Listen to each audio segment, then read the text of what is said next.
So who is Al Sharpton anyway? Who is this 33-year-old preacher without a church? A number of black New Yorkers as well. He is little more than a pudgy exhibitionist who can be counted on to show up, bullhorn in hand, at every racial incident.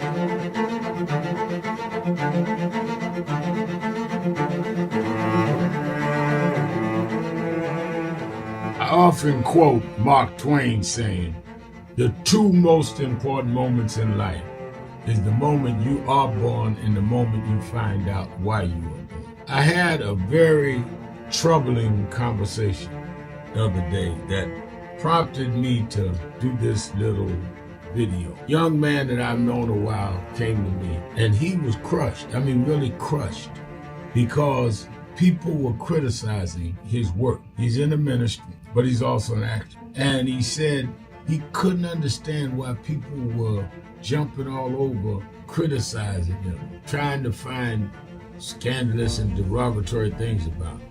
And I told him, I said, you know, you're very young. You don't know the road I've traveled. They call me everything but a child of God. A blabbermouth, a loudmouth, too flamboyant, an agitator, a racist, I had to learn. Yeah, right. I was not defined by how others saw me. I was defined by how I saw myself and whether I was being true to myself. Some of you watching this don't like me. And it doesn't matter as long as I know what I'm doing. And I like me for being real. So I'm doing this video to say to you, whoever you are and whatever you do, you may not be in ministry or social justice, none of this stuff, but don't live your life worried about opposition or people that don't like you. You can turn that around. Use me as an example. The same people that call me a scam artist, a con artist, a sellout, or racial hustler and all, I kept going. And the people I respected started respecting and publicly embracing my work. When Coretta Scott King, the widow of Dr. Martin Luther King Jr., had this to say about Al Sharpton. A leader who has protested injustice with a passionate, unrelenting commitment to nonviolent action in the spirit and tradition of Martin Luther King Jr. And I am talking about your leader, our leader, the Reverend Al Sharpton. The other thing that hasn't changed is the National Action Network's commitment to fight injustice and inequality here in New York City and across America. And that's not only a testament to Reverend Sharpton, it's a testament to all of you who are here tonight. First and foremost, to Reverend Sharpton. I saw him when he first came on the scene, and I have marveled at his tenacity, at the development of his intellect, and his devotion to our movement, and much he has contributed to the world we are experiencing. I am honored, and I must say that when I had my debate with Dr. King on the issue of the church and religion, he didn't warn me that after his departure, his space would be filled by another preacher, and that preacher would be Al Sharpton. All you want in life is people that matter to you to say you did all right. And more important, that you can look in the mirror and say you did all right. Thank you, Rev. Thanks for that introduction. Look, we've known each other for a long time. I'm grateful not only for your leadership and partnership, but quite frankly, more importantly, for your friendship. And thanks to all of you, members of our nation's most important civil rights organization. You have been, over all of your years, such an extraordinary leader. You are a voice of truth, a voice of conscience, a voice of practicality around what we must address and what we can do. And I thank you so much for your friendship. I remember that most of the youth around Al's age, he was about 12, wanted to be like Connie Hawkins, a great basketball player, legend, or Earl the Pearl, or Clyde Frazier. Al wanted to be like Adam Powell, a powerful preacher with a social justice gospel. He was very close to, at that time, the Reverend William Augustus Jones, powerful preacher and social justice advocate, and Reverend Gardner Taylor, who stayed right down the street, and Bishop Washington, whose church he came from, and Reverend Sandy Ray. He wanted to be like these giant preachers. He wanted them to have the edge, however, of the King's social justice dimension. He wanted to be like them. Now he's one of them. Perhaps taller than most of them because of the risks he has taken and the reward God has given him with his gift. I remember so well that I first escorted him to jail. He was around 13 years old with the jail fighting the ANP. He was in the lineage of our struggle. He grew up in it. We didn't just see him on TV one night. He didn't happen. He came bottom up, not top down.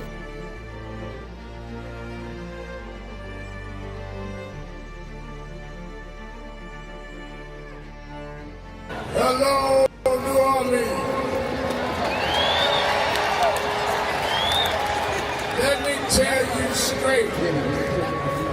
They did not think we could come and be here tonight.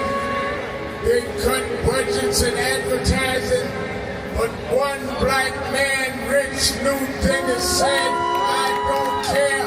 My families come together every 4th of July weekend, and Essence will happen, because that's who we are. Give a big hand to Rich New Dennis for bringing us back.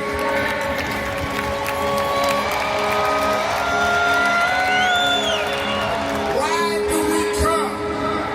Because the essence of who we are is essential to what made this nation. We built this nation. We made this nation. We created the essential dollars that this nation lives off of. We don't care what bill they pass. We will not back up. We will not back down. We will not give in. We will not be chased out. We don't care who's in the White House. We will organize our house by house.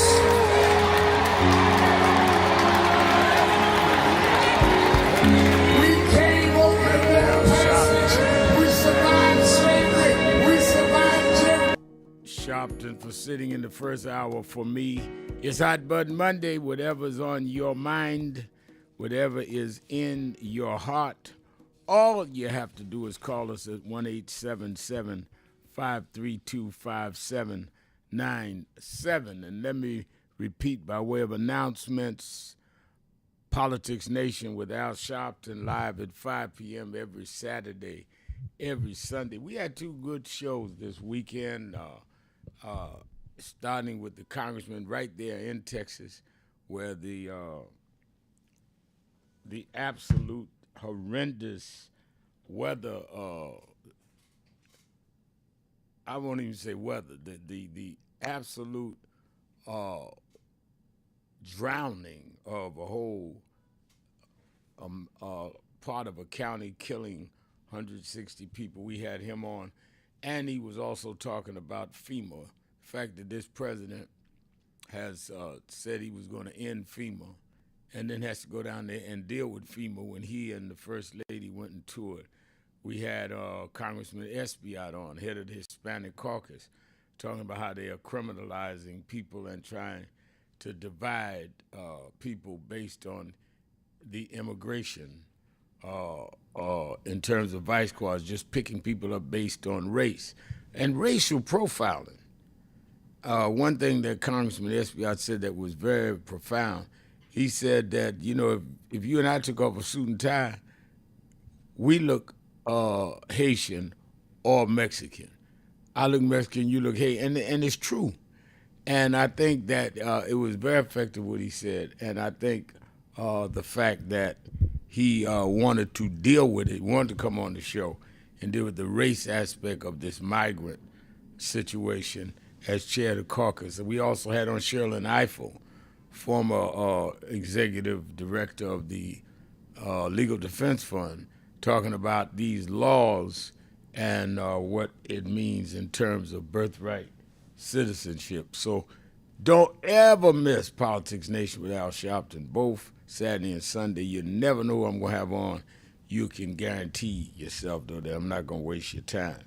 Then, of course, Saturday Action Rally. We had a great rally Saturday, every Saturday, 9 a.m. to 11 a.m. at the House of Justice in Harlem, live on Impact Television. And the numbers are really raising. People signing up, wanting to help get the word out about the August 28th march on Wall Street. And I'm seeing people from all over the city planning to come and planning to make that stand. I was meeting with various union leaders this morning, which is why Dominique sat in for me, that are bringing bus loads of their members. And they said, we have not had a black-led march since the re-election of Donald Trump. Everybody's marching but us, and that gives the false image that we're all right, that everything's good with us. We're not mad. The fact that we disproportionately are the ones cut off Medicaid, the ones that we are disproportionately are cut off SNAP, is all right with us.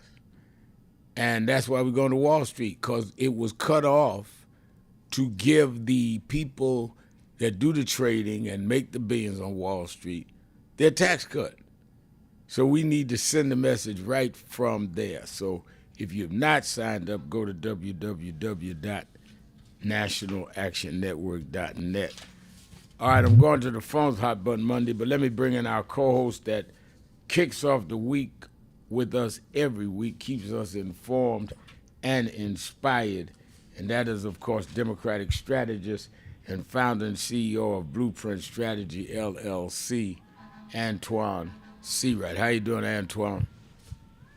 Great Monday to you, Reverend Al. Now, Antoine, there is a lot of chatter that there is a lot of division now for the first time openly in MAGA about the files of Jeff Epstein, the disgraced financier. They had ran down for years that there was a secret file with a secret guest list of people that would come to his island and deal with underage girls. And these were pedophiles who were of elite background. And Trump had said they was going to reveal it when he got in. Bannon and everybody. The Bogino, the deputy FBI director, had a podcast. They say made a lot of money off of building this theory. Same thing with Kash Patel, the FBI director. How do you see this seeming scandal that, by the way, was self-made, because they made the whole theory of there was a guest list and there's a secret file? And how do you look at it, and how should the Democrats deal with it or not deal with it? Well, Reb, we got, in the words of that New York philosopher known as Jay-Z, we may have 99 problems in the Democratic Party, but these files on the FBI desk ain't one. And I'm happy about that. And I'm happy about that because it shows the hypocrisy that comes from Donald Trump's Republican Party. It shows how extreme they can be, but also how divided they can be. It also gives us a little bit of breathing room as Democrats for us to be able to continue to hold their feet to the fire in terms of the translation of what they campaigned on and what they're actually doing from an accountability standpoint. I think there's certainly a different conversation on the K Street side of MAGA world versus the grassroots and the Main Street, my street side. I think as Democrats, we've got to let them fight that battle, because what I can tell you, unlike us, they will rise to the occasion and come together in times in which we will stay divided. And so I think we've got to let them fight that fight, and we keep our eye on the ball that's coming down the plate straight for us to hit a home run with, and that's that big, ugly bill. I don't think the Epstein files are going to cause us to win elections, but if we don't define Republicans on the big, ugly bill, we damn sure can lose elections. Absolutely. Do you think that with the weakening, at least over the weekend, of Trump's grip on them, because even I was watching on one of the stations this morning that the conference they had of college conservatives, they were just outright unanimously, and they claimed to have 7,000 people there, saying that this ought to be released. Do you think that this gives room to some of those in the Republican Party start easing away from the grip of Donald Trump? Because some of them have to realize they are going to run in the midterm elections next year. Trump is not going to be able to run again. They can talk all they want about a third term. It's not going to happen. And that they need to start kind of going for themselves. Well, you have some who are already and have been preparing for life after Trump. But on the flip side to that, Reverend Al, is that the one thing we know about Donald Trump, he is a attention setter. He's a thermostat setter. And if the attention gets too far away from him on the positive front, we know he would do something radical and outrageous in order to drag the attention back to him in a positive way for him. And so I look for that to happen any day of the week. And then the third leg to the stool is, Reb, the big question is, are they so mad at Trump world for the files that they will be against Trump, or just one of those things they're frustrated by, and their frustration does not outweigh the anger and festivity they have for the Democratic brand? And that's a question we don't know. And the other thing is, it's kind of early for this issue. You breaking up. Would have had several turns by then, and we'll have to see if this becomes a defining issue. All right, let's go to the phones. Let me go to Cliff in Connecticut. Cliff, you're keeping it real with Al Sharpton. Talking with your daughter. But listen, over the weekend, right, for your listening audience, there's a talk show in New York. It's called Open Line, right? Then they have an online segment. And, of course, Jennifer Jones Austin was there as well. Reverend Sharpton, it seems, in my opinion, there's a lot of black support for this guy, Mandani. And I'm just not seeing it. So what is it? And I'm asking you, I know you keep it real. What is it about this guy that's so appealing to black folks? You had Mayor Eric Adams, and I think the brother did a good job. Maybe he might not have been perfect, but what he's done so far, has it been that bad that the black community has no problem endorsing Mandani to be the mayor of New York? What I've heard, and I've heard what you've heard, Mandani's been to the House of Justice twice now. He came the week before the primary. He came right after he won, and he was enthusiastically received by some of the people there. Some are still with Eric Adams, but not. It's increasingly looking like Mandani is getting a lot of support. I think a lot of it is, to be honest, Mandani is saying a lot of things about affordability and saying a lot of things about what it's going to take to really bring the city back in terms of being able to exist. That appeals to us. And frankly, and I've known and worked with Eric for 30 years, a lot of people feel that Eric is wrong in his dealings with Donald Trump. A lot of people feel that Donald Trump had something to do with them dropping the federal indictment against him, and that that's why he's supporting Trump on immigration.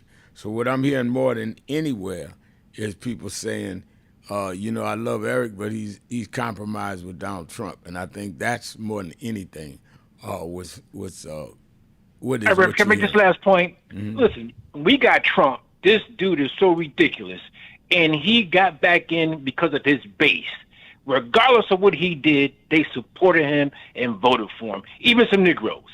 So I'm saying that we can't do that for Mayor Eric Adams and give him one more term to make things right. That's what I'm simply saying. Well, what I'm saying to you is the feeling is that Trump never sold his base out.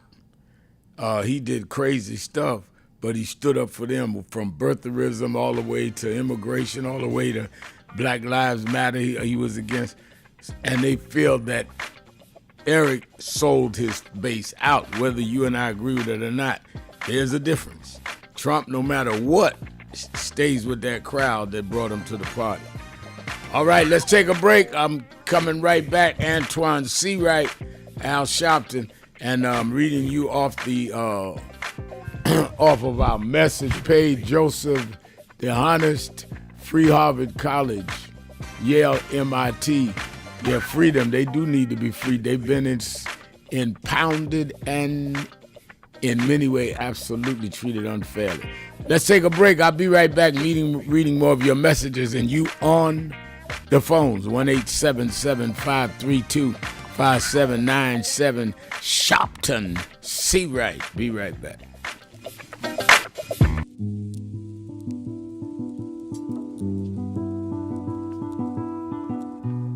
I had a thought this morning that I want to share with you about mentorship.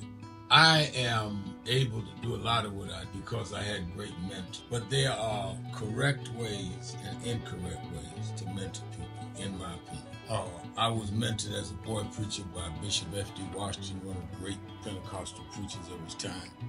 Then Reverend William Jones, who became my pastor after Bishop Washington died, who was unquestionably in the top 5 black church ministers, theologians. Reverend Jesse Jackson, who I started my activism under his leadership, he and Reverend Jones. And I learned politics directly as a youth director from Shirley Chisholm. So even though I didn't finish college, I had the most unique education in the world from being exposed to giants. But the one thing I learned is as I grew older and people started coming younger than me and wanted me to teach and mentor them, the magic of the mentors I had is they did not want me to be their clone.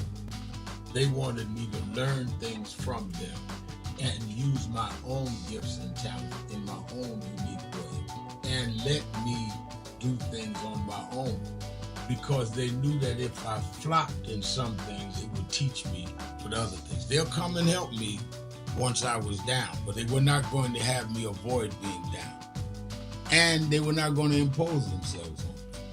Why am I saying that? Because too many mentors want clones, and too many mentees want their mentors to put them on a pedestal. Oh, so-and-so didn't do this for me. Oh, so-and-so didn't open doors for me. If they got to open doors for you, it may mean that they knew you weren't ready to go through those doors. Their job is to prepare you. Your job is to develop your own skills, your own unique ways. And I don't care if it's my daughters, who both have come into their home, or anyone else. I'm not a talent agent. I did not form National Action Network to give people their step up. I formed it to fight for justice for everybody. If talented people get in, it's my job to invest and give them a platform. It's their job to get on the platform and perform and show their ability. Sitting with me today in the office as I talk about is one of my mentees, Reverend Stephen Marshall. Now, Stephen, you just came around us when you were how old? 11 years old. 11 years old. You just turned 40 and now you're called to the ministry? Yes, sir.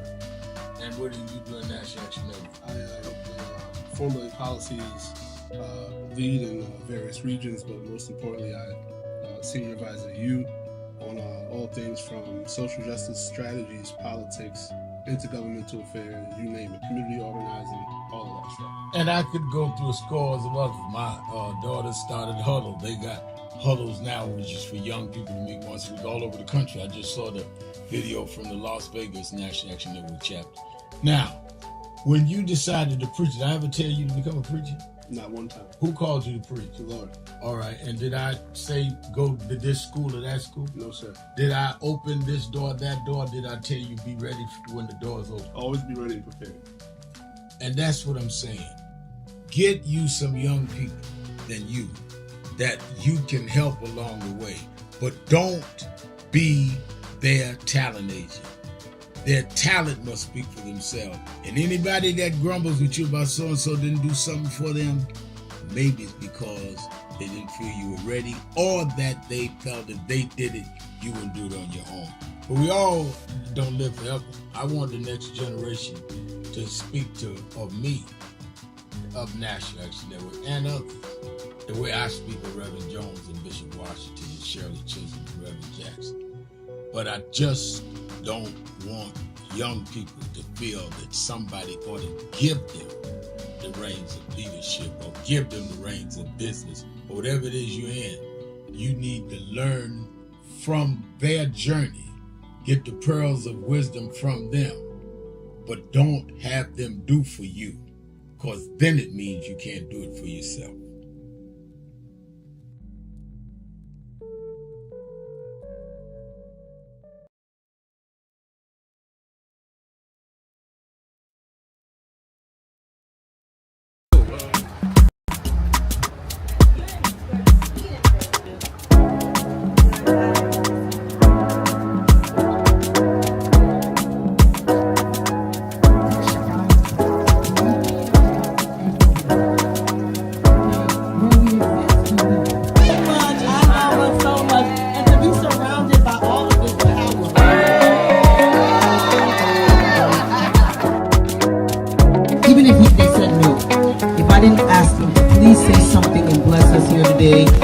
Encourage us, because where we are, we need guidance, we need direction. Reverend Sharpton, if you could please guide us and say a few words, because we just must. There's no way you're interviewing us.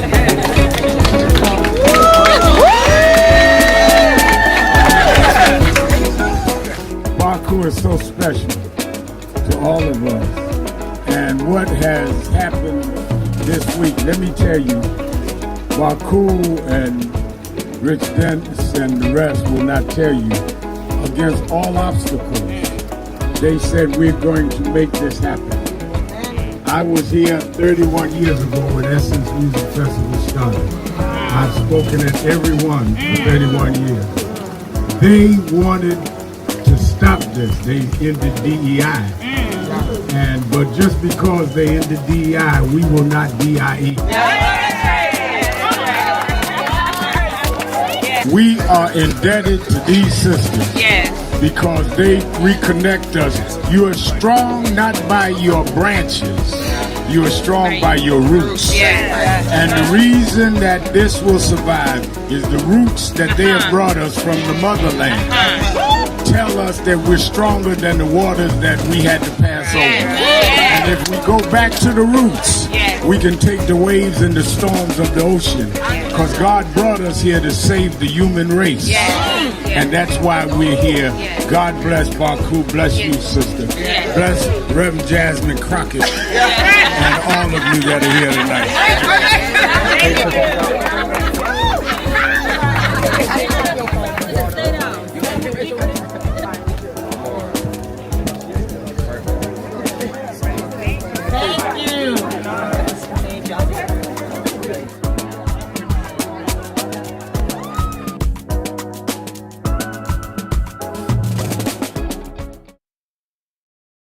You got to be the new thing. This is not about likes on Facebook. This is about changes in our society. We got a hostile bigot in the White House, and we don't need a popularity contest. We need people that are grounded and rooted in this and gonna fight with all they got. Jesus went up on the mountain and told his disciples. Reverend Toon said, y'all pray with me. They went to sleep. And when they looked up, they say that he had gone up on the mountain. They termed transfiguration. Is that in the book? And he was talking to Moses and Elijah. If Jesus had to talk to those that preceded him, then how you so brilliant you ain't got to talk to nobody? So as we embark on dealing with this DEI fight, I wanted to read, I studied all week, what would Dr. King be saying? What would Reverend Jackson be saying? That's what we're doing. This ain't a Sharpton thing or whoever thing. This is a thing in continuity. If Dr. King can shut down the Montgomery bus boycott when we couldn't even ride the front of the bus, if Jesse Jackson could take on major corporations before we had cell phones, then we in our day can take these companies that want to say no DEI and shut them down, because we come out of a tradition and a lineage that can do that.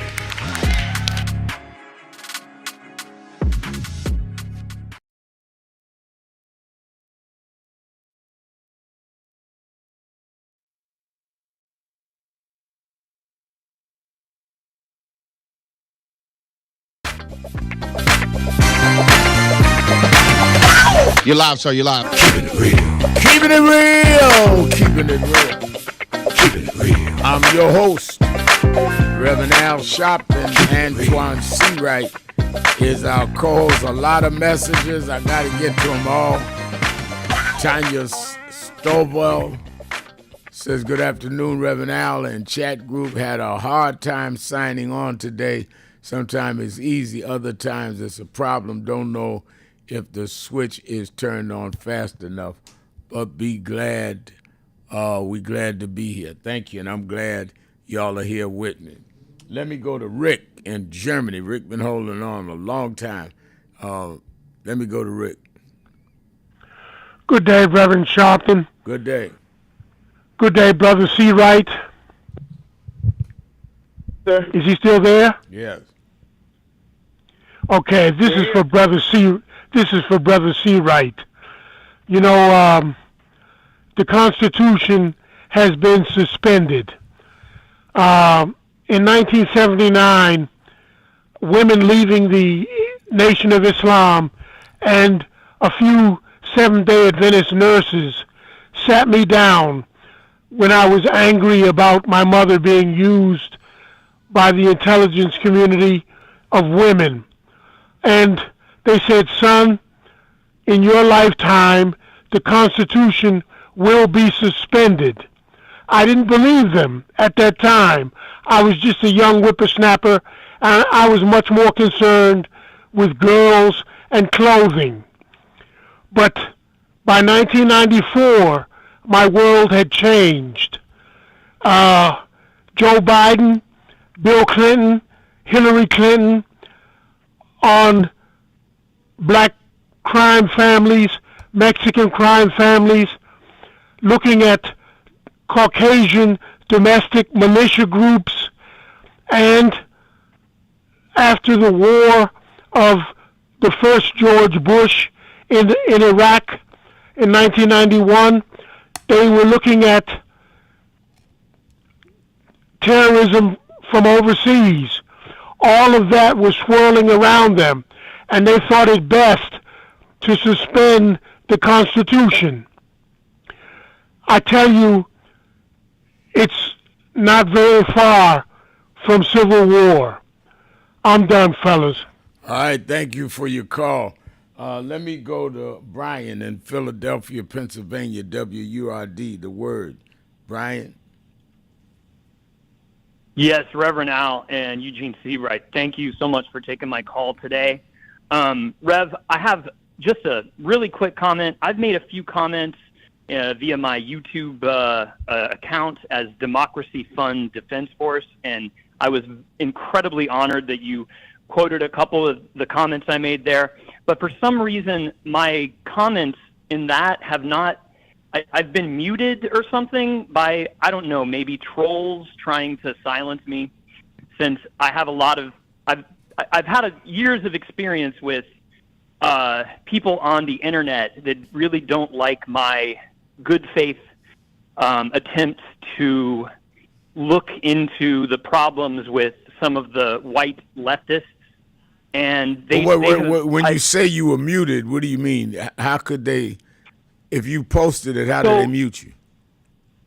Yeah, so I can, I post and I see my comments in the YouTube chat, but when it goes to your normal chat, and where everybody can see the comments that are posted, it for some reason I know my comments no longer show up. So I don't know what happened there, but that's really beside the point. I'm just, if you have people on the tech side that could look into that, maybe I'm blocked by trolls or something. No, but anyway. well, JT's sitting right here. He said he'll look into it for you. Go ahead.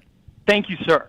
That is not why I called. I wanted to call you to let you know, I think one strategy I have been employing ever since I found out about your incredible march on Wall Street on August 28th to commemorate MLK's historic 1963 March for Jobs and Justice. I spent Friday calling a number of members of the Progressive Caucus and the Congressional Black Caucus to let them know about it, and I was graciously received by all of their offices, and they sounded very enthusiastic, and I presented the march as a really beautiful way, potentially, to bring the Democratic Party together, given the fissures that Mr. Seawright has correctly discussed within the party, to show up, to commemorate with MLK III and you, Martin Luther King's dream speech and that historic day. And everybody reacted very enthusiastically. A couple of them gave me emails to let the schedulers of the offices know the date and everything. So that was incredibly beautiful. And there's one slight strange thing that I really wanted to share with you that happened. I called Rashida Tlaib, the congresswoman from Detroit. I called her office to let her know, and I opened my conversation with them to say, hey, I have some really good news. Reverend Al and Martin Luther King III will be leading the March on Wall Street, right up your alley, because you guys are, DSA and for the working class, and this is right up your alley. And I was hung up on. Now, maybe it was who knows? Maybe it was just, but midway through my talking to the woman that answered the phone at her office in Detroit, I was hung up on, and I tried calling back.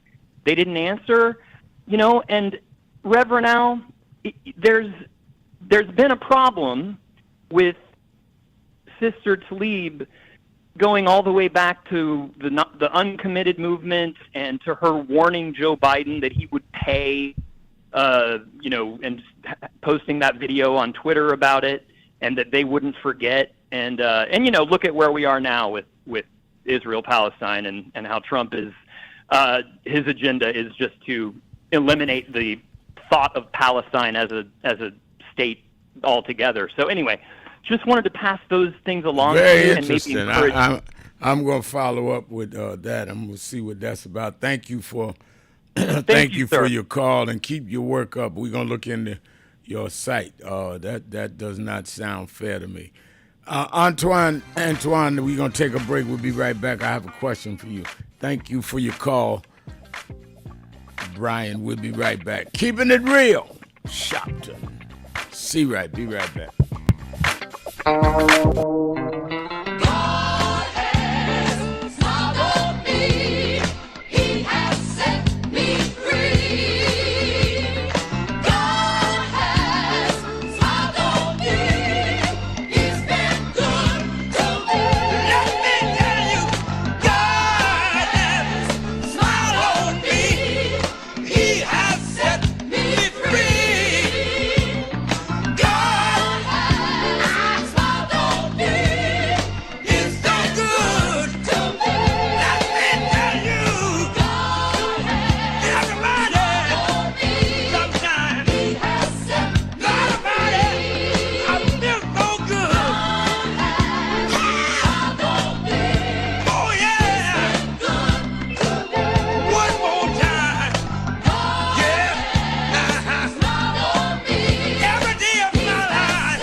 Country, talking to the radio announcers, the church people and the street people, telling them that God has smiled on me. God has smiled on you if you got breath in your body. If he woke you up this morning and started you on your way. But I want to tell you some stories of people that God smiled on. We know the story of Dr. Martin Luther King, how he started way back in Montgomery, Alabama in 1955. And he went all the way to the mountaintop. But he didn't forget about the brothers in the valley. He didn't forget about those trapped in the alley. And I hear Brother Martin King say, God has smiled on me. He's been good to me. Let me tell you, God has smiled on me. It's been so good to me. Then I see as Dr. King went on, another man stepped into the forefront by the name of John F. Kennedy, who rose up and said, let's not stand back. Let's not wait for a handout. Let's wait for a way out. He said, ask not what your country can do for you, but what you can do for your country. He said, don't us gravel and don't us moan, because God done smile on us. Let me say it. God has smiled on me. He has set me free. Let me say it. Yeah. One more time. I want to say real song. I'll say God has smiled on me. He has set me free. Pick it up. God has smiled on me. I get it. Then I went on backstage at the Apollo Theater and I saw a man come out. They call him the King of Soul, James Brown. And James Brown said, Reverend, don't you worry. I started out as a shoe shine boy. I started out as a convict. I started out uneducated. But I learned to sing my song. And I sung it all over the world. I told him it was a man's world. I told him about the big payback. I told him Papa got a brand new bag. And all over the world, they can hear my voice. But Reverend, don't you frown. Don't you bow your head. Tell him what you told me, Brother Brown. I said, God has smiled on me. He has set me free. Yeah. He has set me free. God smiled on me. It's been so good to me. Then I went home and I told my mother what Brown told me. And she said, son, even though we don't have much, we don't need relief. All we need is belief. And she said, he didn't tell you no lie, because the Lord will take care of you. God sits high, but he looks down low. And every time you get discouraged, every time you're burdened down, all you have to do is think of the things that God made a way for you and look toward the heavens.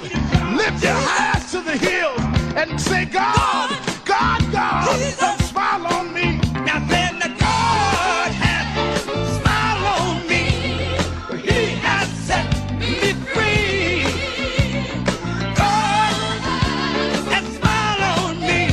And that has been so good to me. Yes, he has. I say, God smiled on me. He has set me free. And I know all over the country, smile on me. We need jobs. We need a way to make it. We need help.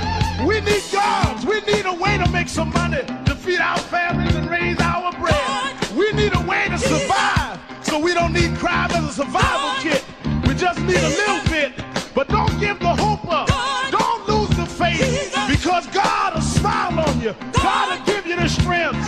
God will make a way for you. Adam Great Power said, keep the faith. Keep the faith, baby. I hear Robert Kennedy saying that it's not the dream of, but it's the dream that'll live on forever. Just know that God will smile on you. Dr. King had a dream. Dr. King said, I went to the mountaintop, but I didn't stop there. I looked over and saw the promised land. I hear Brother Malcolm saying, don't sit on the stoop. Stand up and be a man. Respect yourself. Be somebody. Then I hear the brothers in the Hispanic community say, I'm going to stand up and be a man. I'm going to do the best I can. I had a reaper say, I don't care what time you come home, but just give me some respect when you get there. Lord, now God has smiled on me.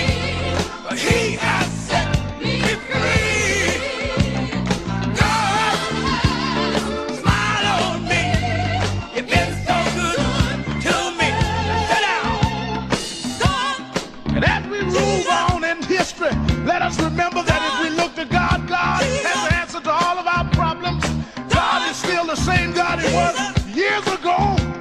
can still make it. We can still hold on like Frederick Douglass did. We can still keep him on like Martin Luther King did. We can still ride on the way everyone that made it did. They didn't have much, but they had a whole lot of faith. They didn't have money, but they had a lot of determination. We know that God will look out for his children, that God will make a way out of no way. If you just keep the faith and refuse to lose, and God will make a way, because God's children don't have color. God's children just have will. And I can still hear somewhere in my mind James Brown say, God had found me. He had set me free. Let me sing here. Yeah, Lord. Yeah, Lord. Yeah, Lord. Caller.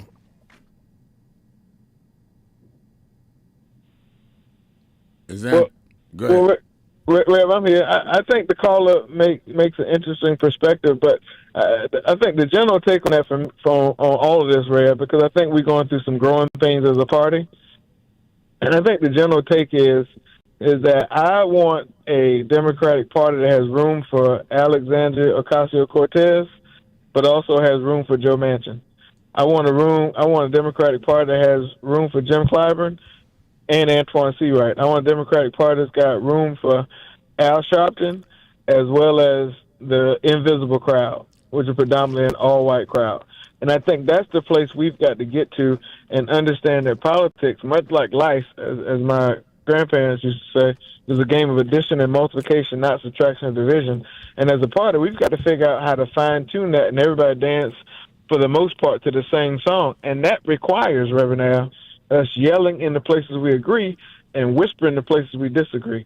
And I think, all in all, I think the caller's right to try to find some balance. But it's going to take others to understand that balance is important. And let me just make one final point, Rev. Winning a Democratic primary in a safe Democratic seat does not mean that the party needs to switch total gears and shift everything they're doing because that happens.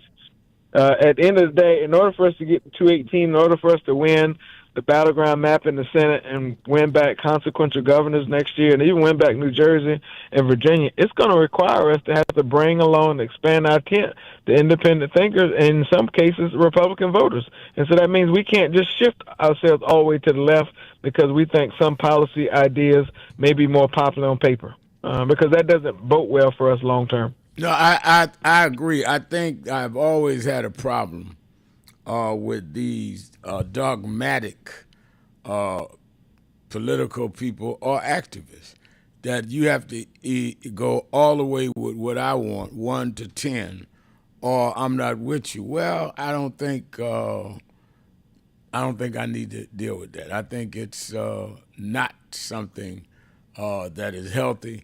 And it's not wise. If you're trying to get something done, you work with people that may not agree with you on some things, but their values are the same, and they agree with you on other things. Let's go to Harold in Brooklyn, New York. Harold? Yeah, Geralda here. Oh, Geralda. They didn't write that. Geralda. Okay, go ahead. That's okay. That's okay. My daddy will be pleased. I'm just gonna. I want to make 3 points. To Rick, first of all, that the caller Rick that called in, and he was concerned about the Constitution.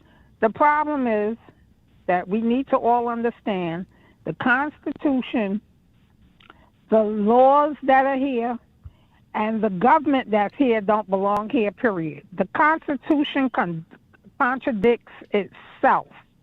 And we still continue to follow the nonsense written in the Constitution where it never recognized us. And to this day, it still don't recognize us. Okay. The second one is for the other caller after that. There is some kind of interference that comes over the internet, especially talking to your show. There's a lot of things that are blotted out, and there's a lot of things that you can hear, like this gap in between sometimes when people are talking. like when they say certain things, it's some kind of interference that come along on in that process. Now, the third thing that I want to comment on is the the mayor election that's coming up. I want everyone that lived in New York City in the 60s on to now, come out and vote for Eric Adams, because I've seen the changes he made in just that short space of time that he was in office. We had all kinds of mayors before. I'm not saying all of them were bad, okay? But we are seeing a difference, a big difference, things that should have been done in those years, in those 50 years, he's done in just 3 years. All these people that are claiming he's in cahoots with Donald Trump, yes, he's in cahoots with Donald Trump or any president that's in office. He's lower government. He's not president of New York City. And all the other mayors that's here in the United States have to also conform to his rules and stop pretending that they don't. All these phony politicians and backstabbers politicians that came out and helped provoke the lie of him being accused of XYZ that they don't have any proof of, that a judge excluded him from, and they never presented any of the evidence they claimed they had on him. Wait, they never went to trial. Let's be factual, so that you can't present evidence till you go to trial. Okay. Well, the trial didn't need Donald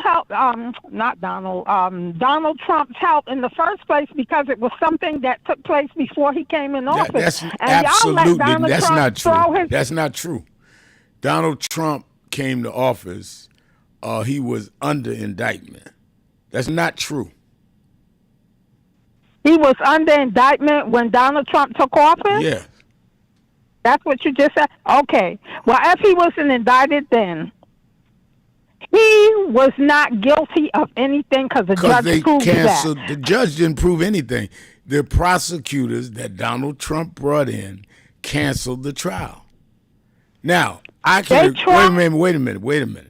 I can agree with you, but I'm not going to sit up and say something that's not true, and people say that that's not true. He was not. The judge didn't say that the case was over. The prosecutors went to the judge and say, we don't want to continue. And the 6 prosecutors that were on the Eric Adams case that were appointed by Biden quit, saying, we won't work here if you're making these kind of political deals. It was the new prosecutors that came in, appointed by Trump, that dropped the charges. Exactly. Appointed by Trump. The same, which is why people think that he owes Trump. Exactly. That's why people think that he owes Trump. Nobody has known Eric Adams longer and stronger than I have. But the fact that people feel that Trump did him a favor and he owes Trump is troubling. That may not bother you, but let's mix up facts. The fact is that he was not out of it before Trump come. That's not true. Well, the prosecutors, they all hightail out of there, didn't they? Yeah, because they said that Donald Trump and the new people they brought in made them drop a case that they felt was worthy of going to trial, and they made a political deal with Eric Adams to let it not go to trial. I don't believe anything about this government and their trial. Well, obviously you do. Obviously you do believe it. If you believe the judge dropped the case, he would have been government. You can't choose what side of government you want. Thank you for your call. Richard Sapp says on our message page, Eric Adams is bought and sold by Trump and the DOJ because he's corrupt. All right. I don't know that's true, but I'm not going to let facts. I do know that it was the Trump prosecutors that dropped the case. That's a fact. And I think that the problem, let me go to Antoine on this, is that we can disagree without messing up facts. The fact is now that the winner of the Democratic primary, Zohran Mamdani, is the Democratic nominee. He's meeting with Hakeem Jeffries, Greg Meeks, and some of the Democratic congresspeople. He's been up to the House of Justice twice. We're going to have to judge him on the merits. Eric Adams says he's running independent on an anti-Semitism independent line. And people can vote for him on the anti-Semitism line. Now Andrew Cuomo saying he's going to stay on the ballot. So it's going to be a real general election that people have to make up their minds on. But we should not, we can have different opinions, but we can't have different facts, Antoine. Where Majeska Simpson, who Dr. King referred to often as the mother of the movement, great South Carolinian, would always say those facts are those real stubborn things you can't do a damn thing about. And that's where we've got to root ourselves in the fact. Now, you can have feelings about the facts, but you can't alter the facts, because altering the facts would be lying. And we've got to be able to tell our friends when they're wrong and highlight when they're wrong, but we've also got to be able to pivot. And if those wrong things or those facts are not top-of-mind issues that make you change your mind, that's fine, because Donald Trump, a convicted felon, is president. But it doesn't mean that the facts are wrong. I think we got to judge the facts for what they are and then make our decisions. And look, we've got to be able to live with our decisions and the consequences of the election. And we're having to do that at the national level, and I think that's going to be the case in New York as well. No, I think that's true. And I've said to people, I don't agree with you, but I'll support you because I agree with you more than I disagree. But I'm not going to sit up here and act like you talking to me like I'm stupid. I know you got to go. Thank you, Antoine. We'll be talking to you, I know, in the next few days. Let's take our break. And the last hour of the show is just you and me on the phones and on social media. Go to our message page at www.nationalactionnetwork.net. Live stream. Be right back. Keeping it real. So who is Al Sharpton anyway? Who is this 33-year-old preacher without a church? A number of black New Yorkers as well. He is little more than a pudgy exhibitionist who can be counted on to show up, bullhorn in hand, at every racial incident.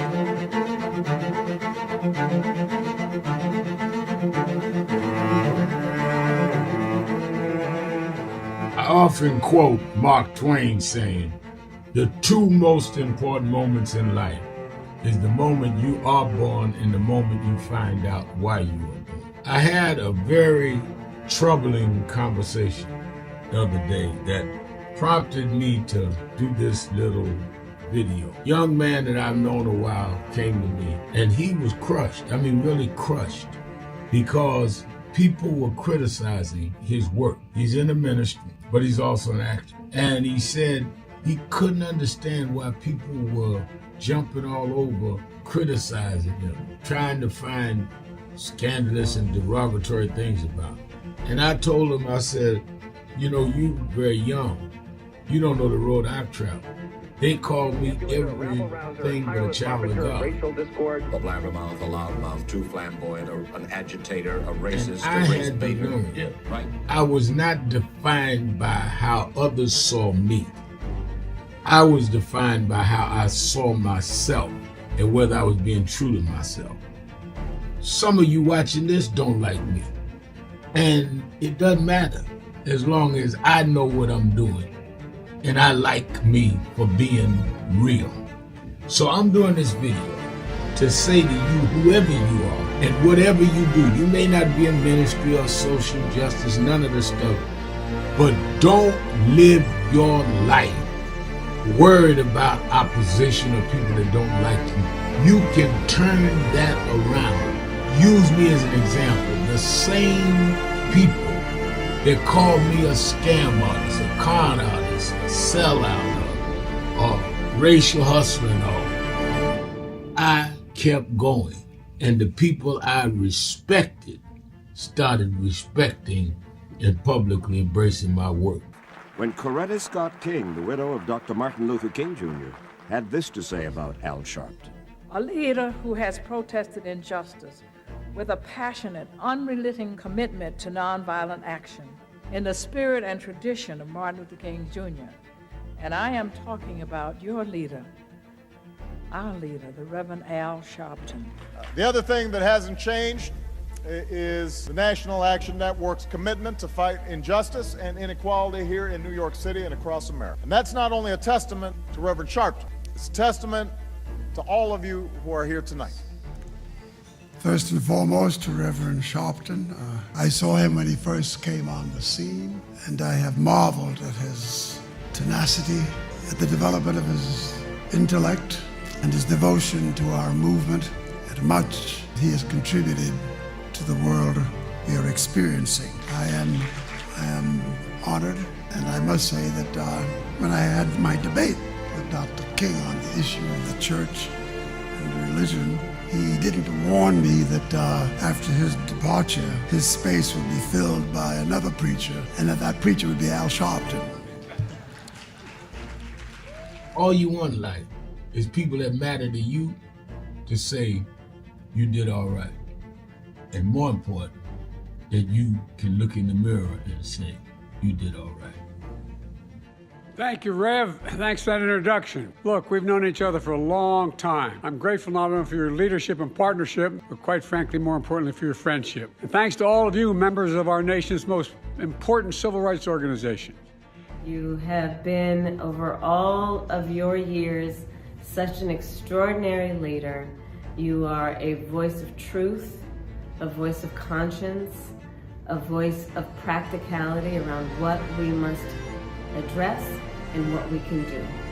And I thank you so much for your friendship. I remember that most of the youth around Al's age, he was about 12, wanted to be like Connie Hawkins, a great basketball player, legend, or Earl the Pearl, or Clyde Frazier. Al wanted to be like Adam Powell, a powerful preacher with a social justice gospel. He was very close to, at that time, the Reverend William Augustus Jones, powerful preacher and social justice advocate, and Reverend Gardner Taylor State right down the street, and Bishop Washington, whose church he came from, and Reverend Sandy Ray. He wanted to be like these giant preachers. He wanted them to have the edge, however, of the King's social justice dimension. He wanted to be like them, now he's one of them.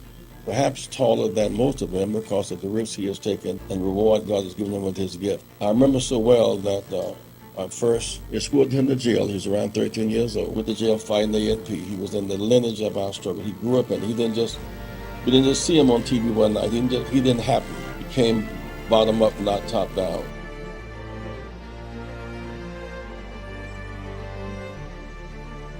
One year ago and change, 67 weeks ago, we started marching every Thursday, am I right, on the offices of Bill Ackman. Bill Ackman was the architect of ending DEI, which is diversity, equity, and inclusion. He started it. I want to give a little history because a lot of people get Negroitis and get confusion.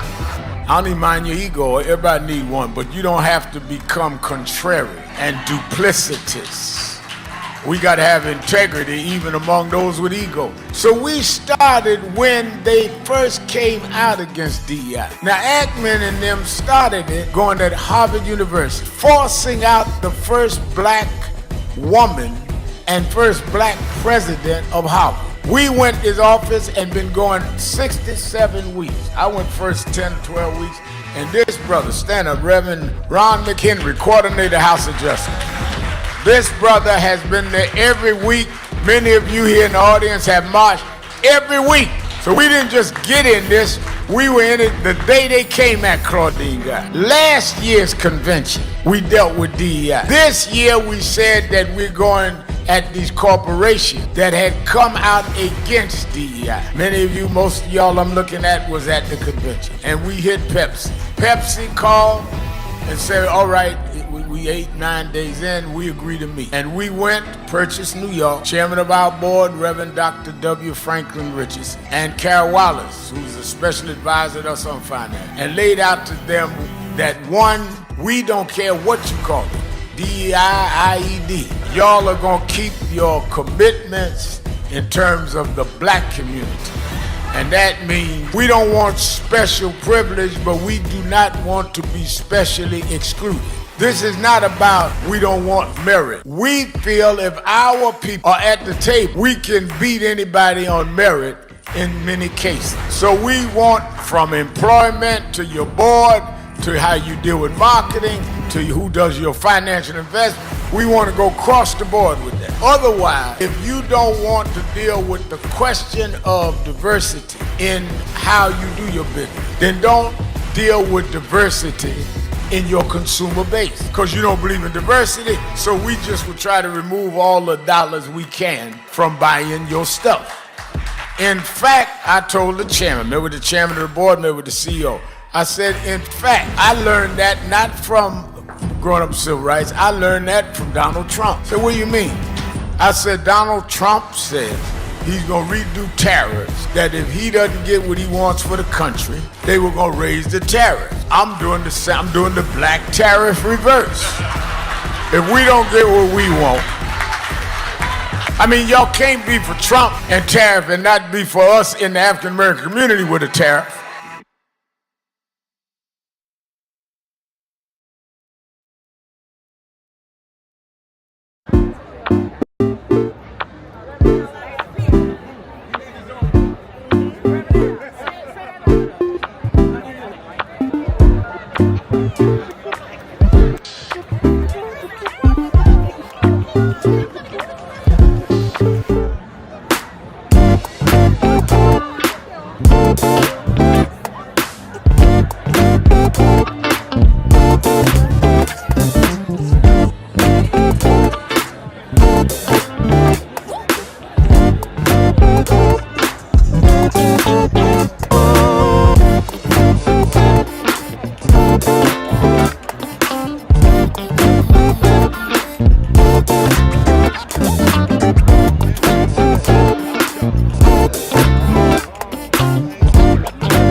Your host, Reverend Al Sharpton, and we're back 1-877-532-5797,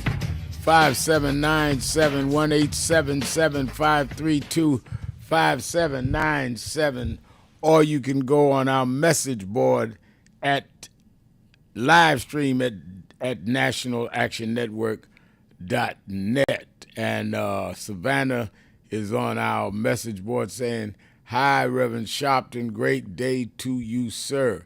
And the mayor is on. Mayor Rodney Jones says, so Obama, Biden, and the radical left made up the Epstein list. You can't make this up. Ignorance is bliss.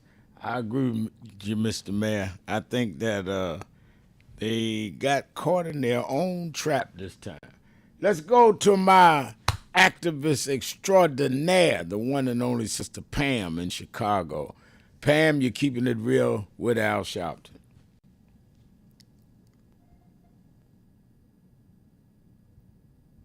I don't hear Pam yet.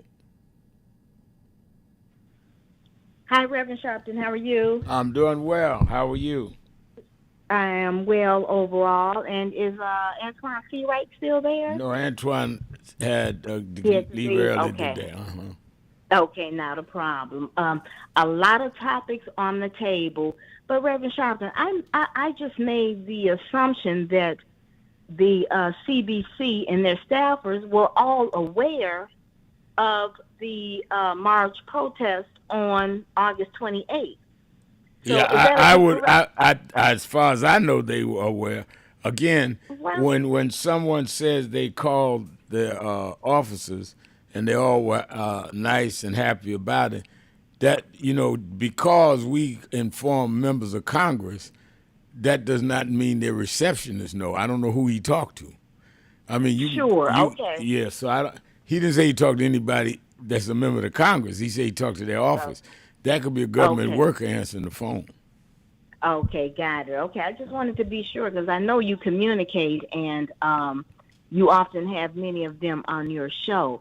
Let me just say I absolutely love and appreciate Sherilyn Ifill, her intellect, and she too would have made a wonderful Supreme Court judge. No doubt, no doubt. I just appreciate her work and her effort and her explanation. Just, putting it out there, so the lay people can receive it. So, Reverend Sharpton, I wanted to say, Epstein, I don't want us to get bogged down in that, but it does warrant discussion. The Democratic message should be release the files. See, sometimes you don't have to say a whole lot. Just say release the files, expose the corruption, because there were victims in this case. So, and we already know that this adjudicated sexual abuser took a video with Epstein. And you even see just the predatory nature of the video if you look closely. Now, what stands out for me, Reverend Sharpton, and feel free to say this, we know one thing, that this adjudicated sexual abuser wished Ghislaine Maxwell. He said he wished her well. The reporter asked, well, what about Ghislaine Maxwell, who is his partner in crime? Right. He said he wished her well.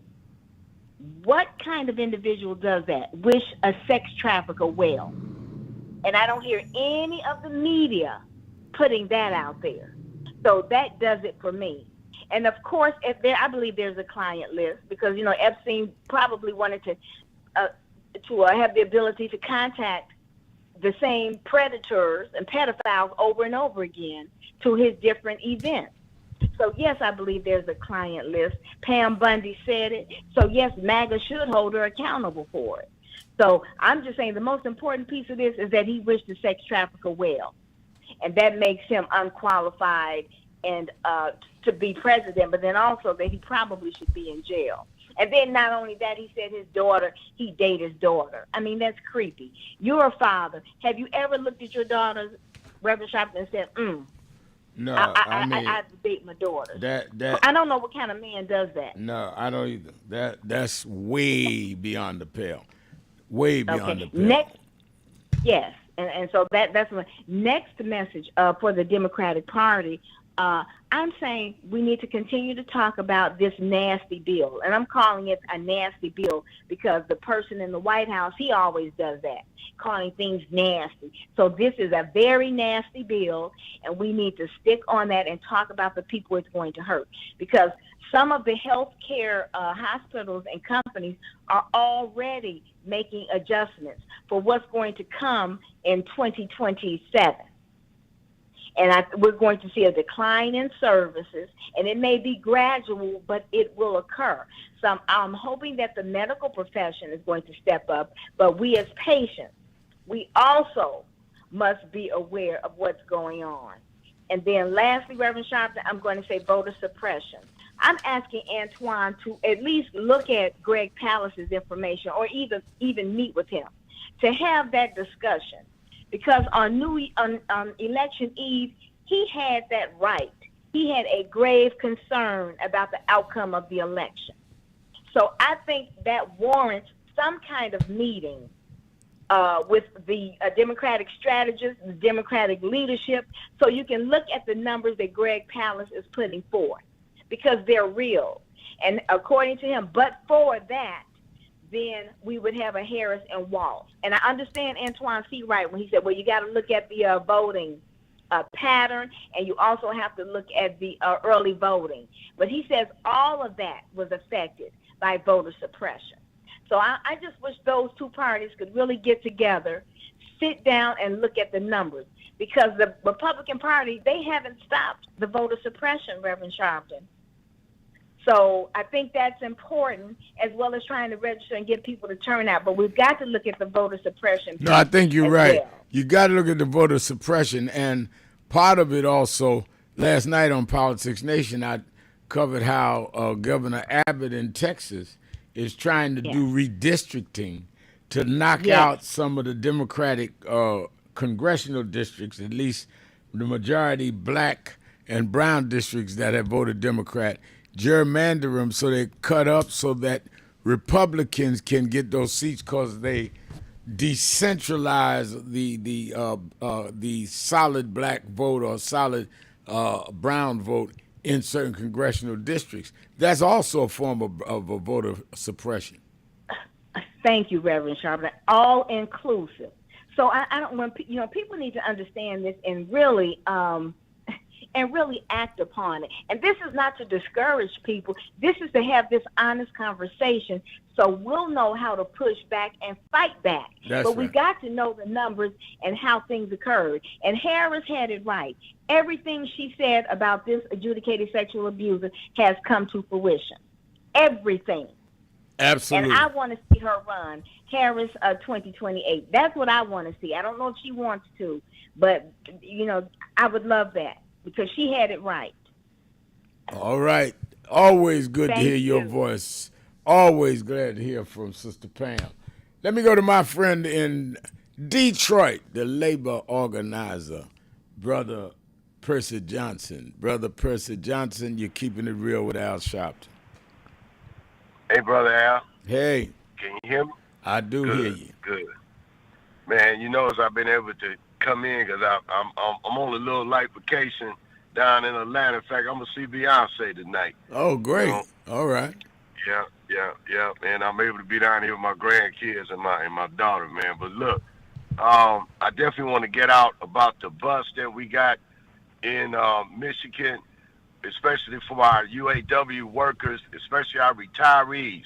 And those of you who are in the Detroit metro area, you do know about Region 1. That's the office you need to contact, and that number is 586-427-9200. And tell them you want to get on the bus. We got a bus that's free for the UAW workers, and it's open for our retirees, especially be able to take advantage of this. Get on this bus so we can be in New York on the 28th. We're going to leave on the 27th at 6:30 from Region 1, and we'll be in New York at 8 o'clock, so we can be ready for them when they're going to get started at 10, right? That's right. You be ready for the march at 10. They got buses come from all over. We got people taking buses from Texas, and they're going to take 2 days. But let me tell you, it's worth it. We got to make this stand. And then it's a turnaround, so we'll be getting back on the bus at 8 o'clock that 28th, and we'll be back at Region 1 at 8 o'clock that following morning on the 29th. So come on, let's load this bus up. We got 56. We got enough room for 56 people to get on the bus. So let's fill it up, and hopefully we can fill it up so fast we're going to need another bus. I love it. I love it. And let me tell everybody, the 28th, we didn't plan it that way because it's the anniversary of the March on Washington. We planned that. But it is Labor Day weekend. So a lot of people don't have to worry about where they're going to be Friday because most places you're going to be closing up anyway. It's right into Labor Day. So everybody, whatever city you're getting a bus from, let's load them up. And you enjoy yourself there, Percy. Go ahead. Let me say one more thing, Al. So look, man, I had heard a conversation earlier on our Sirius SM radio, how they were talking how the mainstream really wants to take away of us using our tax dollar to help benefit the resources. And we got to start being aware of why we got to get civically involved, where we're pushing for policies that's going to protect us. So that flooding, that money that they could have had to have protection for the flooding that happened in Texas, the community actually turned money away because they didn't want to take the infrastructure dollars that were going to be available for them, over $10 million. They didn't want to put the money into that. They wanted to put the money into the police department and on the borderline. They did not want to use the money that was going to help protect them for their community. And then people lost lives. They really shouldn't have to lose their lives if they would invest it in the community and stop getting in the way of not taking dollars from your tax dollars. Right. Just because of what party's in office. You know, they wouldn't take the money, Reverend Al, just because it was coming from the Democrat Party, man. That's insane. Much. You know, you're going to neglect your community and not get the revenue, but your community be warned when stuff like that comes, because you want to take the infrastructure money just because it's coming from the Democrats, and then you didn't want to turn the money back in because they were saying it was going to go to other blue states. Come on, people. All right. This is why we clear and put for policy, man. Let's go bring resources to the community. I saw Reverend Warnoff yesterday, and I got in his ear about making sure they taking away Medicaid. They need to bring better care. Universal health care. That needs to be the conversation with them taking Medicaid away. We need to bring universal health care back. Definitely. I'm glad you got him. I'm going to stay on all of the senators. Have a great time there with your daughters and your grandchildren. Let's take a break. Be right back. More of you on the phone. It is Hot Button Monday. 1-877-532-5797. Or I'm going to read off of our message board when we come back.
Country, talking to the radio announcers, the church people and the street people, telling them that God has smiled on me. God has smiled on you if you got breath in your body, if He woke you up this morning and started you on your way. But I want to tell you some stories of people that God smiled on. We know the story of Dr. Martin Luther King, how he started way back in Montgomery, Alabama in 1955, trying just to get dignity, trying to get respect. And he went all the way to the mountaintop. But he didn't forget about the brothers in the valley. He didn't forget about those trapped in the alley. And I hear Brother Martin King say, God has smiled on me. He's been good to me. Let me tell you, God has smiled on me. It's been so good to me. Then I see as Dr. King went on, another man stepping to the forefront by the name of John F. Kennedy, who rose up and said, let's not stand back. Let's not wait for a handout. Let's wait for a way out. He said, ask not what your country can do for you, but what you can do for your country. He said, don't us gravel and don't us moan, because God done smile on us. Let me say it. God has smiled on me. He has set me free. Let me say it. God has smiled on me. One more time. I want to say this song. I'll say God has smiled on me. He has set me free.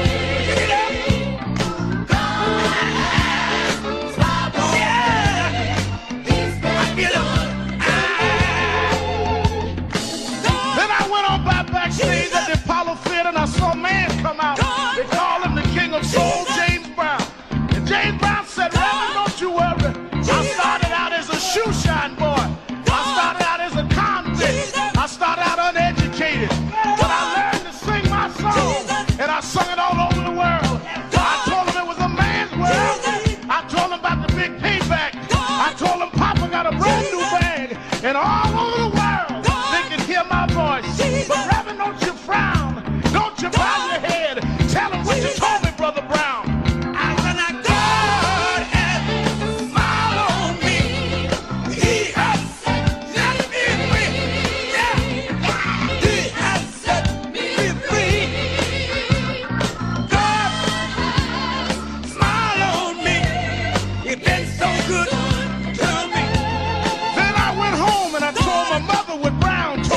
And she said, son, even though we don't have much, we don't need relief. All we need is belief.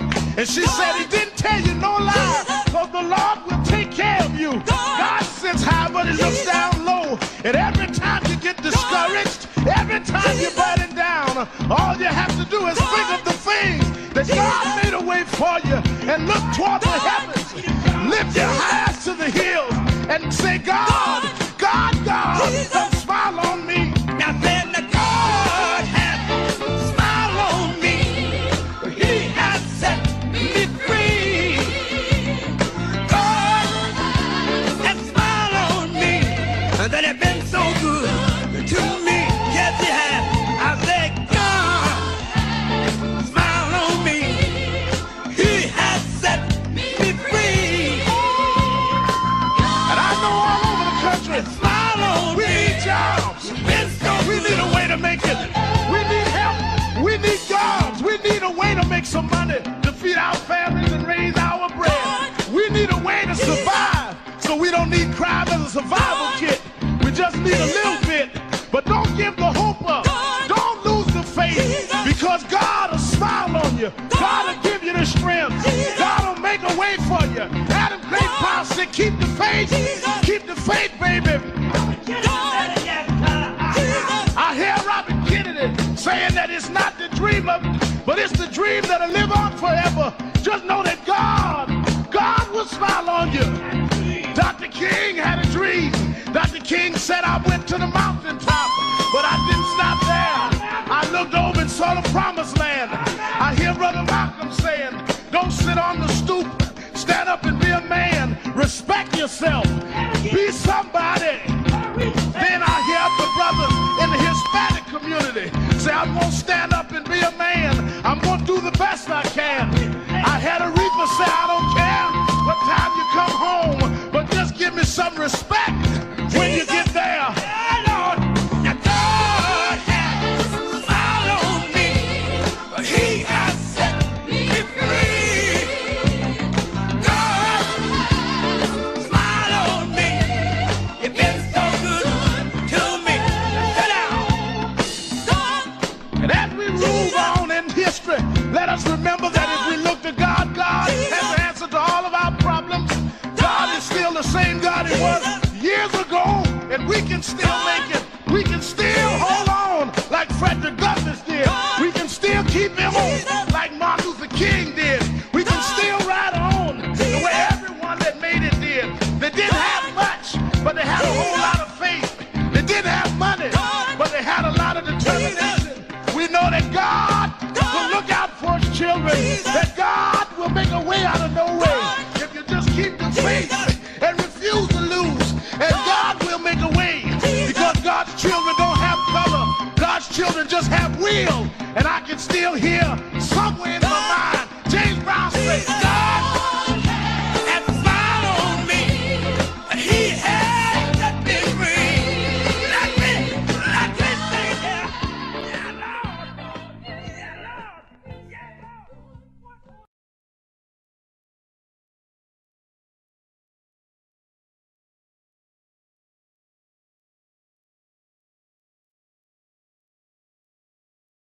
Thank you for joining us for Weekdays Live with Reverend Al Sharpton. Take the time to share this broadcast right now. Tell your friends it's time to keep it real with Reverend Al. Comment your questions now in the chat or call Reverend Al Sharpton directly on air at 877-532 5797. Now stay tuned for Reverend Al. This is Reverend Al Sharpton. As you watch the broadcast, support National Action Network. Go to www.nationalactionnetwork.net and be involved. You can join, take your membership right online, www.nationalactionnetwork.net. Getting ready to start the program, but we need you to be part of the movement.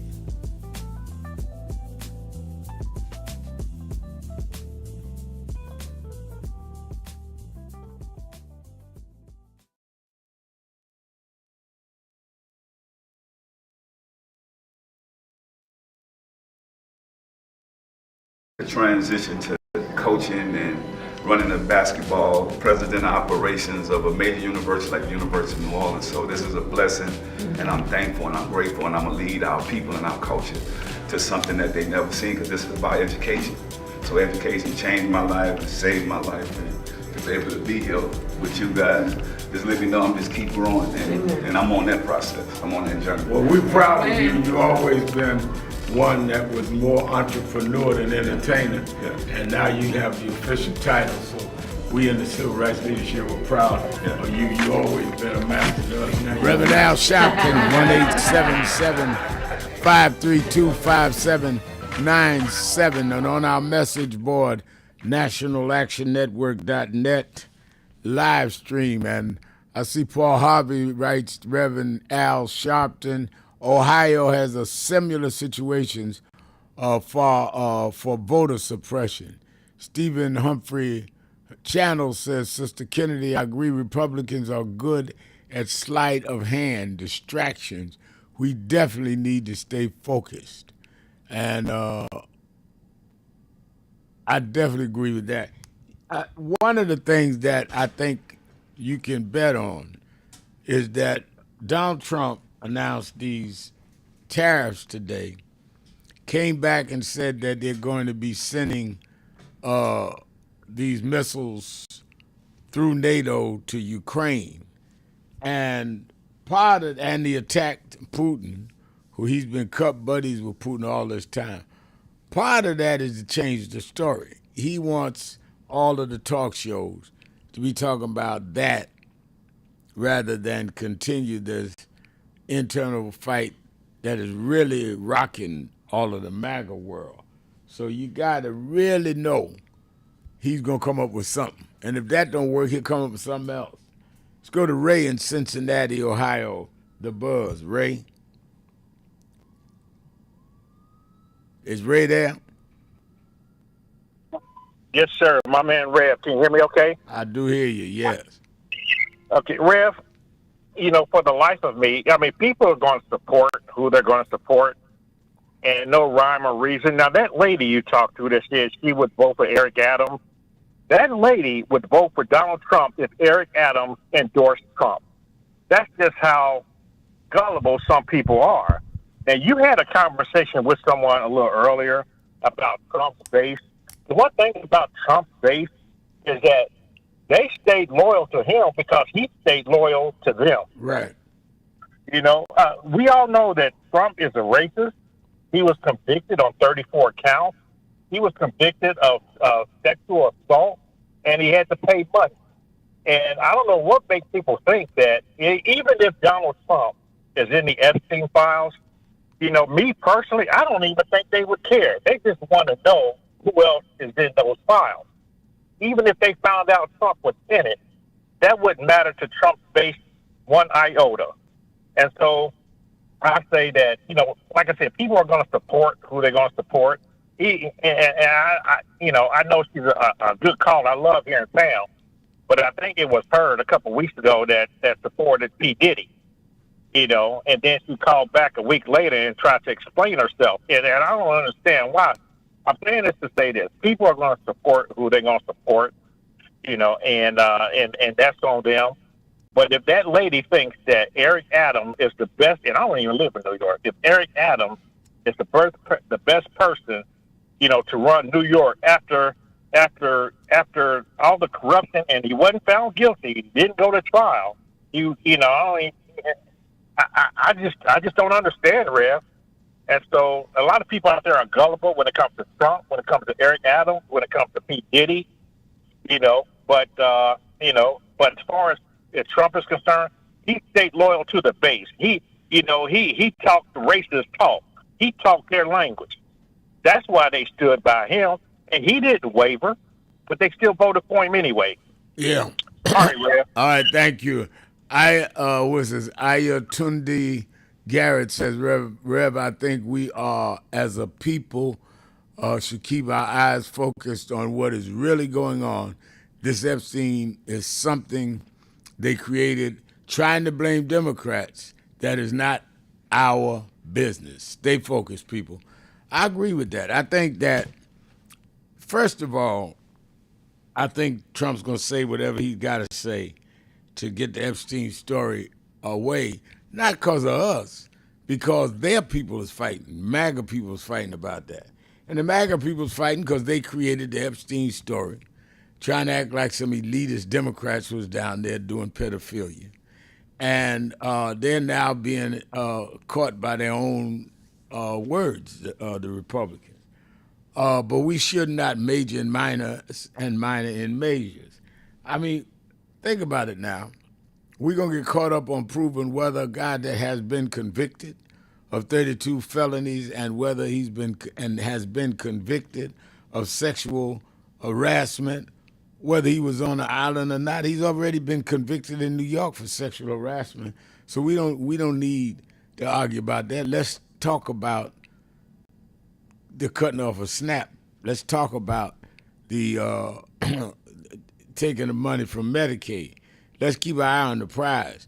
It is clearly, if they come out tomorrow with the Epstein file and say that Trump was on them, we already know he's a sexual predator. The courts convicted him.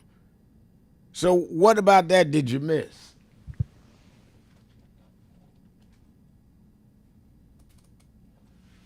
Let's go to Raj. Let's take a break. Let's take our break, and I'll come right back to Raj in Cleveland. We'll be right back. Keeping it real. Sharpton. Be right back. Hello, New Orleans. Let me tell you straight. They did not think we could come and be here tonight. They cut budgets and advertising, but one black man, Rich Newton, has said, I don't care. My families come together every 4th of July weekend, and Essence will happen, because that's who we are. Give a big hand to Rich New Dennis for bringing us back.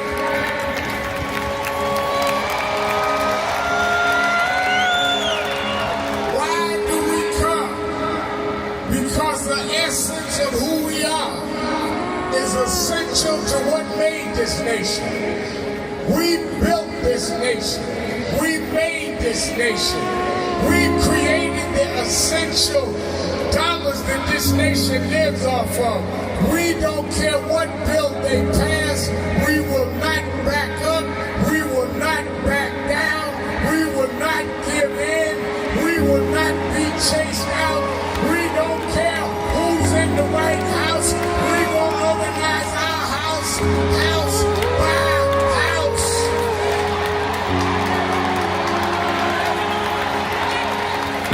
We came over the Middle Passage. We survived slavery. We survived Jim Crow. Don't you give up now. Don't you turn back now. Stand up, black man. Stand up, black woman. Reclaim your dignity.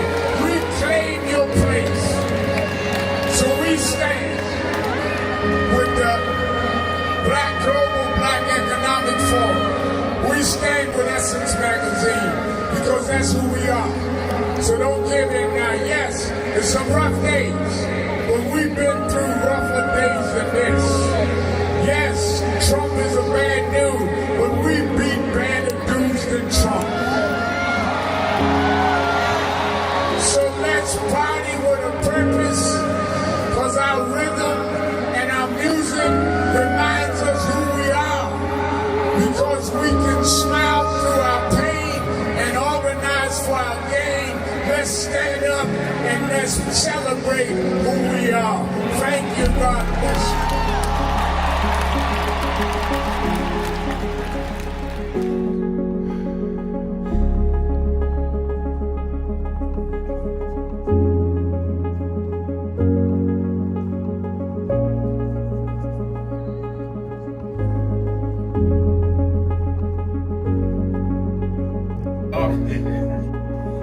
Rev,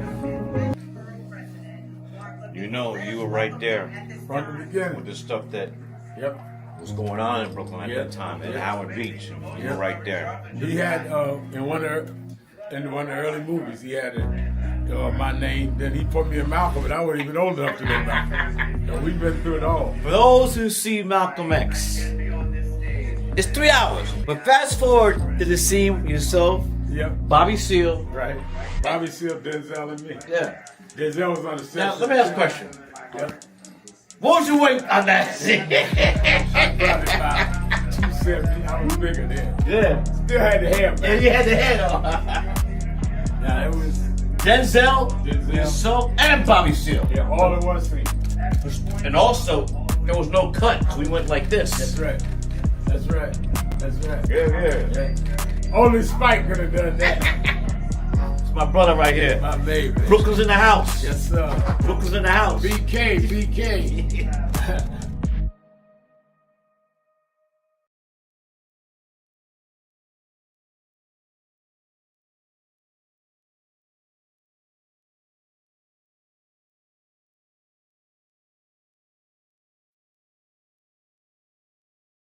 You got to be the new thing. This is not about likes on Facebook.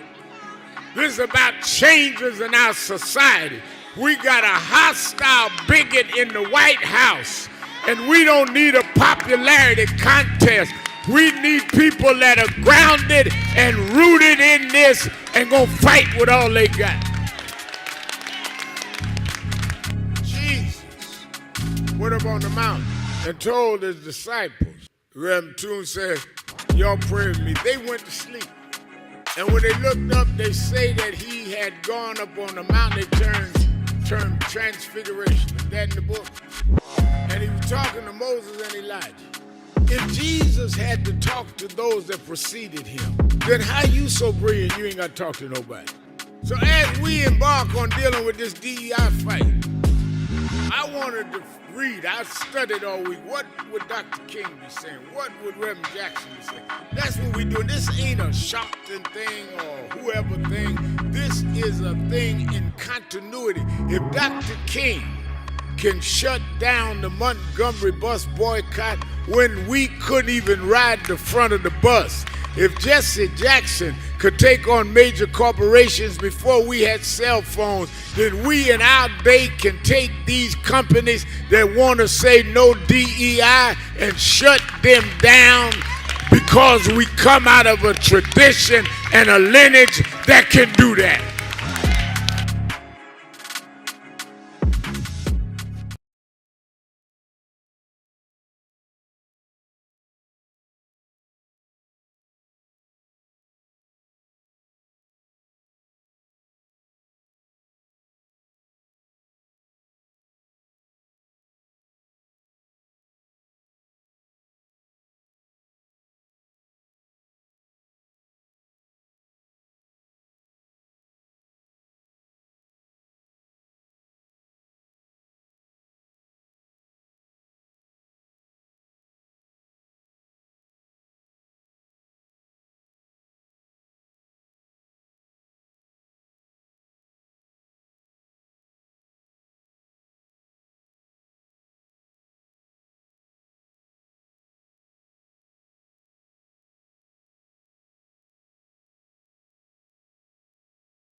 ICE patrols coming in, and Holman, the head of Homeland Security, said it outright that we go by what they look like and they where they work.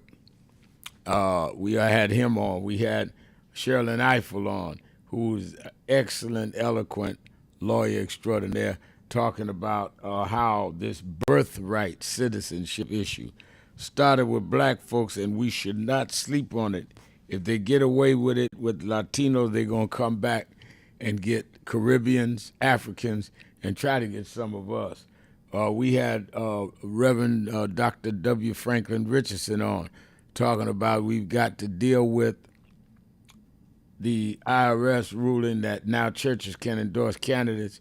We've got to be very cautious how we do it. 8 o'clock tonight, we're having a Zoom call. Pastors around the country. People can go to nationalactionnetwork.net and get the Zoom in. We're going to do an hour briefing with the lawyers and with Dr. Richardson and I on what to be careful about with this ruling. And, of course, you that are in the New York area, you should meet me or beat me to the Saturday Action Rally at the House of Justice, 145th Street and Lenox Avenue in the village of Harlem. Every Saturday and Sunday. I am definitely going to be there the rest of July and August, leading into the big march, August 28th on Wall Street. And people are signing up. I want you, if you haven't signed up, go to www.nationalactionnetwork.net. We'll send you why we're marching, where we're going, starting at the African Burial Ground right there at Wall Street, march a mile to the bull. Y'all always see the bull that symbolizes Wall Street. We're going to have the rally there. Martin Luther King III and myself, union leaders, a lot of people. All right, let's go to Raj in Cleveland, Ohio. Raj. Hey, Red, thanks for taking my call. Thank you for calling. Hey, you're welcome. Hey, there was a couple of callers. One was the lady. She was saying both for Mayor Adams for the sake of voting for him, and then just because he's black. And then also that one guy was on with your daughter. He started out with Dominique, and then he came on with you. But he was saying that too, basically the same thing. I think I heard him before, and he was saying, the African Americans in New York got to just vote for him, just because of that. And it's like, and I like the response Dominique gave to him when she said she's voting for the best, the one with the best policies, right. The one that's going to help, the whole at large, Yeah, I mean, we again, I go back with Eric 35 years. I'm not saying I am not going to support him, but I am. But you got to give me a reason other than, he's a brother. Clarence Thomas is black. I mean, right. When people are making deals, people have a right to question that. I mean, you may come down and accept that. I mean, I don't expect everybody to be 100, but you at least going to be 75, and I got to know what I'm dealing with. And then you're right. And then everybody and everything that Trump deals with, touches, and people that he deals with, okay, even if they do have good intentions, he winds up cramping them, putting them in a bad spot, and they wind up hurting other people around them. Exactly. Just by default, even if they don't mean to, And it's like, and it's not beyond him to threaten people and all that kind of stuff. So why even have him in your hair, if you can help it? That's so it's right. like, and I know you're coming up on time, but when Trump was in his first term, I was telling you about how I think he was a Nazi back then, and I know it wasn't really a big focus of a lot of people. But one of the things I shortly after that started envisioning everything that goes with that, and one of the things was the concentration camps, and I was thinking that he was going to try to crop something like that up for Mexicans back then. And now I just didn't know it was going to come in the form as it came now, but Just like I had envisioned, he was heading in that direction. And wow. you Well, know, you I yeah. remember you used to call and attack him, Raj. All right, thank you for your call. Let me go to New York. Michonne, is this Michonne Dean? Hello. All that kind of stuff. So why even have him in your ear? Hello. All right, he listening to the radio. Let me go to Mr. Wells in Metaverse. Mr. Wells. Thank you for taking my call, Reverend Sharpton. I'd like to ask you a question and then do some correction. Have you ever been to Compton, California? Yeah. Okay. For the listening audience and everybody we having this conversation, the Compton Chamber of Commerce, and the story is $6,000 Social Security bonus. Who qualifies and when and what to expect? Because Social Security just had a sort of a bump there because for everybody out there who may have been a state employee for the last, this goes back to the Clinton era, the Windfall Reduction Act, it's been eliminated. So we have our individuals who get Social Security checks and no state checks. That's been removed now, so there's more money. And Biden did it, but it started during the Trump arc. So there's more money with the seniors now. Most of these people are retired. The reason why I'm pointing to that article, some people are like, oh, well, I said, go read what the Compton Chamber of Commerce said about the Doge money. Within that article, there's a commentary by the Compton Chamber of Commerce. Now, to be fair, it's not the Compton of 1980 when it was 75% black. Compton is 25% black with about 70% Hispanic. So a lot of people think Compton is what it was 45 years ago.